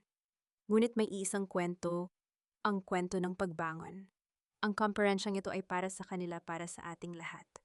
At ako ang pangunahing tagapagsalita. Alam nyo, simula ko ang aking boses, ay matatag isang taon na ang nakalipas nakatayo ako sa harap ng aking opisina. Habang ang aking asawa, ang lalaking pinili kong pakasalan, ay sinampal ako sa harap ng lahat. Hindi dahil nagkamali ako, hindi dahil may nagawa akong masama, kundi dahil sinubukan kong ipagtanggol ang aking sarili laban sa kanyang kasinungalingan. Natahimik ang buong bulwagan. Naririnig ko ang ilang babaeng humihikbi. Sa mga sandaling iyon, patuloy ko, akala ko tapos na ang aking buhay. Akala ko ito na ang katapusan ng aking kwento. Na ako ay isang babaeng nabigo bilang asawa, nabigo bilang babae. Nabigo sa pagpapanatili ng isang kasal na dapat ay itinatago kahit na ito ay lumalason na sa akin. Huminga ako ng malalim, ngunit hindi pala. Ang sampal na iyon, ang kahihiyang iyon, ang naging simula ng aking tunay na buhay. Hindi ko kayo hinihikayat na maghiganti. Hindi. Hinihikayat ko kayo na mahalin ang inyong sarili sapat na upang hindi ninyo hayaang sirain kayo ng sinuman. Sapat na upang malaman ninyo ang inyong halaga, kahit na sabihin ng mundo na wala kayong halaga. Pumalakpak ang mga tao. Ang tunog ng kanilang mga palakpak, mainit, taos puso, puno ng pagkilala, ay nagpapaiyak sa akin. Ngunit hindi ako umiyak. Sa halip, ngumiti ako. Ang pagbangon ay hindi nangangahulugang paglimot. Pagpapatuloy ko. Ang pagbangon ay nangangahulugang pagtanggap na ang nakaraan ay bahagi ng akin, ngunit hindi nito tinutukoy kung sino ako ngayon. Ang pagbangon ay ang pagpili na magpatuloy hindi para sa iba, kundi para sa sarili. Pagkatapos ng talumpati, habang lumalabas ako sa entablado, may lumapit sa akin isang babae na mga 40 anyos, may mga pasa sa kanyang mga braso na bahagyang natatakpan ng mahabang manggas. Miss Atos, sabi niya, ang kanyang boses ay nanginginig. Salamat po. Sa tagal ng panahon, akala ko ako lang ang nag-iisa. Akala ko ang aking kwento ay walang pag-asa. Ngunit nang marinig ko kayo, napagtanto ko na kung kaya ninyo, kaya ko rin. Hinawakan ko ang kanyang mga kamay. Kaya niyo po. Naniniwala ako sa inyo, ngunit higit sa lahat, maniwala kayo sa inyong sarili. Niyakap niya ako ng mahigpit. Sa kanyang yakap, naramdaman ko ang kanyang sakit, ngunit pati na rin ang kanyang lakas. Ang lakas na hindi pa niya alam na nasa kanya. Pagkatapos ng komperensya, lumabas ako sa lobby naghahanap ng masasakyan. Ngunit bago pa ako makalayo, may tumawag sa akin. Mariel? Lumingon ako at nanigas ako. Si Liza. Nakatayo siya sa harap ko, mas payat kaysa sa huling pagkikita namin. Mas matanda, ngunit may kakaibang kapayapaan sa kanyang mga mata. Ang babaeng minsang naging dahilan ng pagkasira ng aking kasal, ang babaeng kasabot sa pagtatago ng mga kasinungalingan ni Carlo, ay nakatayo na ngayon sa harap ko. Hindi bilang kaaway, kundi bilang isang taong nagbago.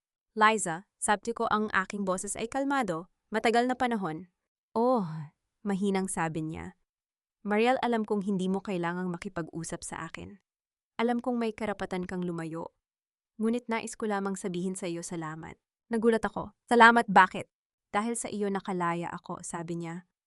Nang mahuli si Carlo, nang lumabas ang lahat ng ebidensya, napagtanto ko kung gaano ako naging bulag. Akala ko mahal ko siya. Ngunit hindi pala.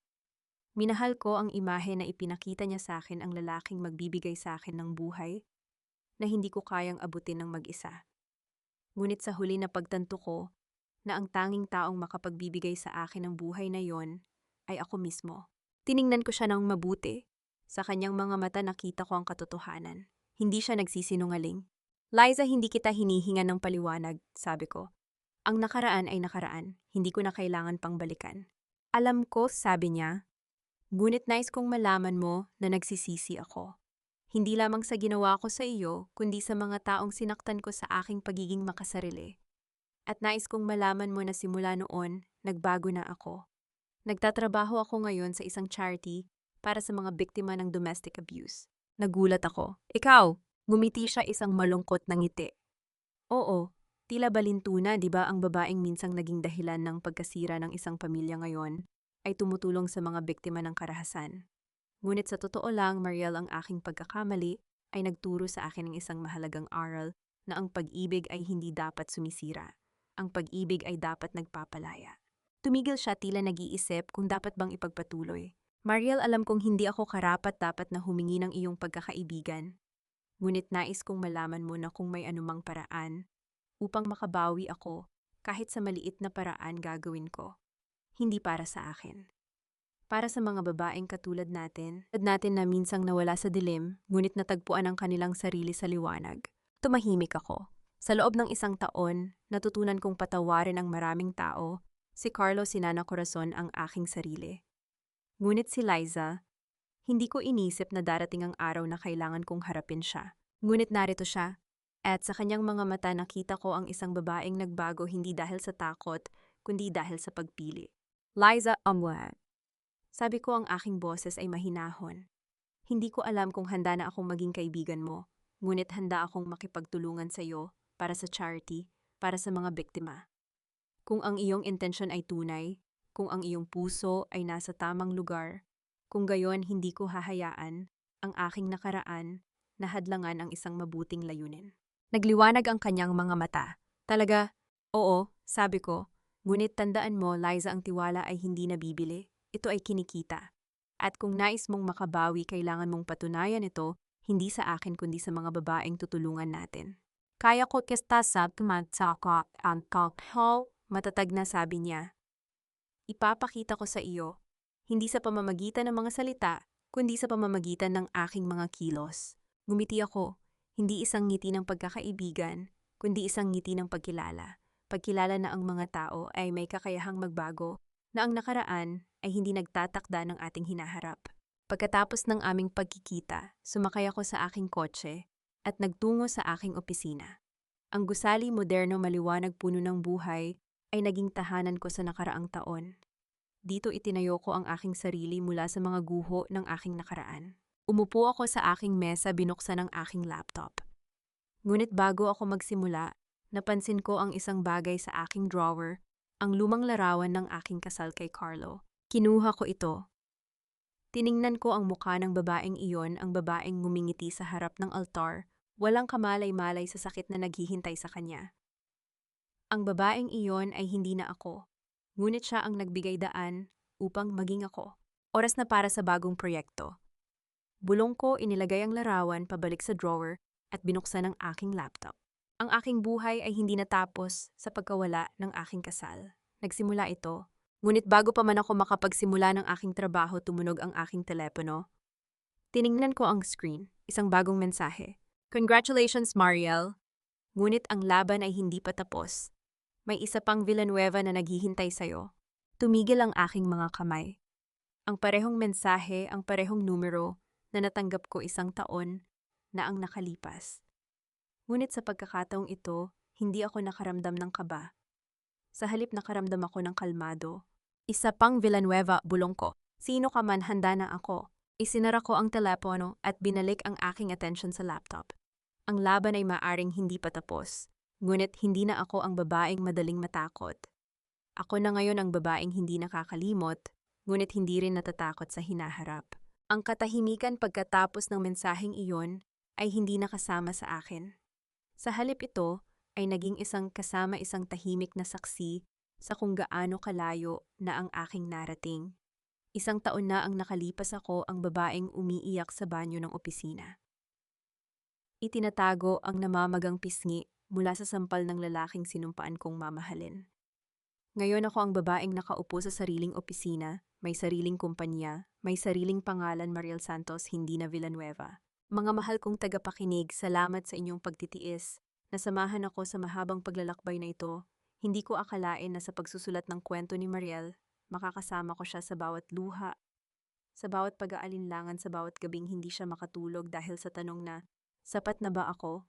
Nang isulat ko ang eksena ng sampal ang sandaling iyon, na parang huminto ang mundo para kay Mariel. Naisip ko ang lahat ng babaeng nakaranas ng parehong kahihiyan. Hindi ko sila kilala. Ngunit sa isang paraan sa pamamagitan ng kwentong ito, nakilala ko sila. At nais kong malaman nila ang inyong sakit ay hindi nagtatapos sa inyong katahimikan. Ang inyong kahihiyan ay hindi ang inyong pagkakakilanlan. Sa pagmamasid ko sa buhay ni Mariel, may isang bagay na patuloy kong iniisip ang kanyang mga spreadsheet. Oo, ang mga talaan ng mga gastos, ang mga resibo, ang mga bank statement na kanyang itinago. Sa una tila simpleng dokumento lamang ang mga iyon. Ngunit habang pinag-aaralan ko ang kanyang kwento, napagtanto ko ang mga spreadsheet na iyon ay hindi lamang mga numero. Sila ay mga saksi. Sila ay mga ebidensya ng katotohanan na sinubukang itago ni Carlos sa likod ng kanyang mga kasinungalingan. At Bright, ang yata na nais kong ibahagi sa inyo, hindi bilang isang guro, kundi bilang isang kapwa naglalakbay sa buhay, ang mga detalye ay hindi dapat baliwalain. Kapag may nararamdaman tayong mali sa ating relasyon, hindi lamang sa pag-ibig, kundi sa trabaho, sa pamilya, sa pagkakaibigan, huwag nating itulak ang pakiramdam na iyon.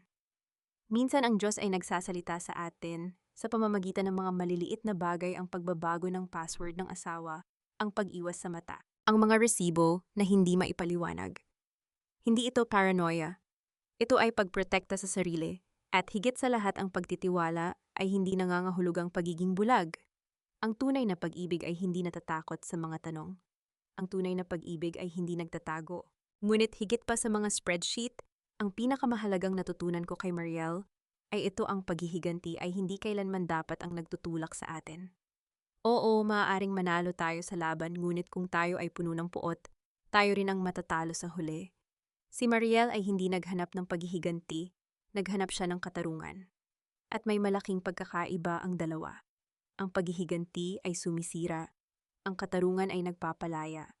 Kaya't kung ikaw ay nasa gitna ng bagyo ngayon, tandaan, ang iyong layunin ay hindi upang sirain ang taong sumira sa iyo. Ang iyong layunin ay upang itayo muli ang iyong sarili. Hindi mo kailangang patunayan ang iyong halaga sa pamamagitan ng pagbagsak ng iba. Ang iyong halaga ay napatunayan na sa pamamagitan ng iyong pagbangon. At ngayon mga kaibigan, nais kong itanong sa inyo, saan kayo nakikinig sa kwentong ito? Nasa biyahe ba kayo pauwi mula sa trabaho? Nasa kusina habang nagluluto ng hapunan? O nakahiga sa kama mag-isa, iniisip ang inyong sariling laban? Ano man ang inyong sitwasyon, nais kong malaman ninyo kung kayo ay nasa isang relasyon na nagpapababa sa inyong pagkatao, kung kayo ay natatakot na umalis dahil sa kahihiyan o takot sa hindi alam. Nais kong marinig ninyo ang sinabi ko kay Mariel sa bawat kabanata. Kayang-kaya ninyo. Hindi kayo mahina dahil nanatili kayo. Ngunit hindi rin kayo mahina kung pipiliin ninyong umalis. Ang pagpili sa inyong sarili ay hindi pagiging makasarili. Ito ay pagiging matalino. Kaya't kung meron kayong natutunan mula sa kwento ni Mariel, ibahagi ninyo ito sa mga taong nangangailangan. I-like at i-share ninyo ang kwentong ito, maaaring ito ang magbigay ng lakas sa isang taong kasalukuyang nasa dilim. Naway samahan kayo ng kapayapaan sa inyong pagtulog ngayong gabi. Naway bigyan kayo ng lakas upang harapin ang inyong bukas. At higit sa lahat, naway lagi ninyong tandaan, ang inyong kwento ay hindi natatapos sa sakit. Ang inyong kwento ay nagsisimula sa inyong pagpiling mabuhay ng buo, ng matapang at ng totoo sa inyong sarili. Pamagat ng kwento. Ang babaeng hindi nakalimot, tala ng isang babaeng bumangon. Ang kwentong ito ay isinulat na hango sa mga totoong buhay na karanasan ng mga taong nagtagumpay sa kabila ng pagsubok. Iniaalay sa lahat ng mga babaeng patuloy na lumalaban, umaasa, at naniniwala na ang kanilang kinabukasan ay hindi nakatali sa kanilang nakaraan. Paalala, ang lahat ng mga tauhan at pangyayari sa kwentong ito ay katang-isip lamang at hindi naglalayong manira o mang-atake ni numan. Ang kwento ay nilikha para sa layuning pang-aliw at paghahatid ng positibong mensahe. Ang produktong ito ay natatangi, inedit at sinuri ng maigi. Ang karapatang-ari nito ay pagmamay-ari ng channel na ito. Mangyaring huwag i-re-upload ng walang pahintulot.